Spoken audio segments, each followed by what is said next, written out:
Dakota Dunes is located between the banks of the Big Sioux and the Missouri River. And as residents here discovered in the spring of 2011, those rivers cannot be the best of neighbors. That's right. Unpredictable to say the least. KCAU-9 News reporter Mallory Smith talks about the community's infrastructure here and also what prepares them for a future historic event.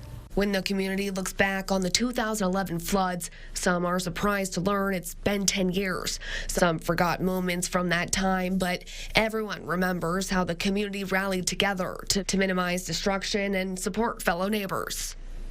After 2011, 2019, and even 2018, each time we get a better understanding of what that means for our riverbanks. Jeff Dooley is the district manager of Dakota Dunes Community of Improvement District. He says each year he's learned more.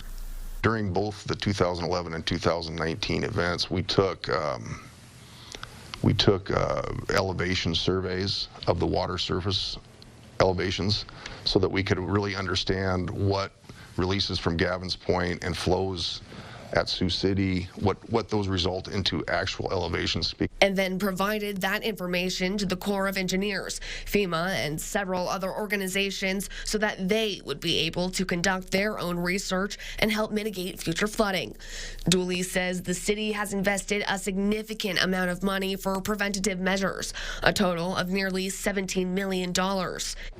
Most of the development has already occurred down by the river. There's one more development going in on Wingfoot, and as that was developed and the infrastructure plans for that were put together, a lot of emphasis was put on, okay, what happens when the river comes up? He says as far as home structures are concerned, Dakota Dunes homes have been built to be safe from events like these.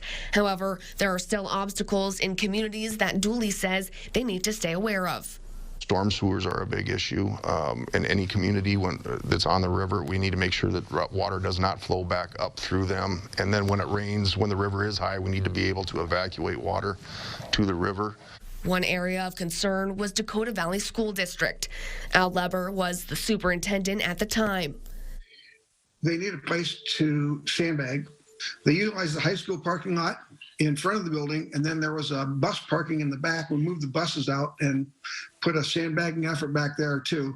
And so there was hundreds of people in the parking lot sandbagging. As time progressed, Dakota Valley School District was no longer a matter of question and instead turned into a place of shelter. They also brought in a group, they called them at first the smoke jumpers, but I think they're firefighters called a rapid response team out of the Rapid City area. And there was probably about 15 or 20 of them. And so they actually stayed in our wrestling room. Leber says he gave them keys to the building, mats to sleep on, and open access to showers. We also opened up the gym. They brought a few cots in. The Red Cross did not a lot, but they brought a few cots in for anybody from the community who felt displaced and they needed to get out of the heat. Dooley says he feels prepared for any future event thanks to knowledge gained from past disasters. Learning where our weak spots were, in other words, where the water comes in at first, how to respond, where do you respond first, what kind of measures you have to bring to the table given certain events. Before it was all theoretical, and those theories proved right and wrong in some instances and allowed us to correct. And so we have just a lot better of understanding how to respond to things now than we had 10, 15 years ago. Mallory Smith, KCAU-9 News.